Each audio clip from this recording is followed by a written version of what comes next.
You're listening to Wake Up to Money on 5 Live. The time is 8. Portugal will find out today what it's like when the serious guys with the briefcases arrive into town to pore over the books.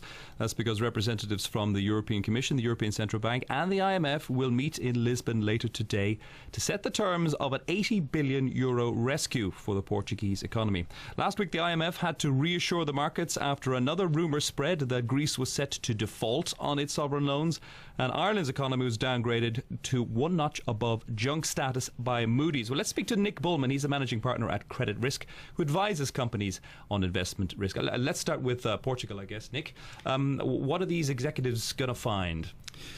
Well, I think the main problem is that they're going to see that Portugal is essentially a solvency problem and not a liquidity problem.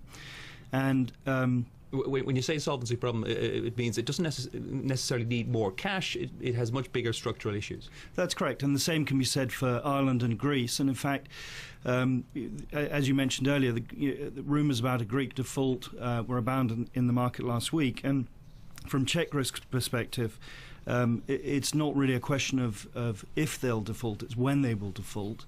And so really what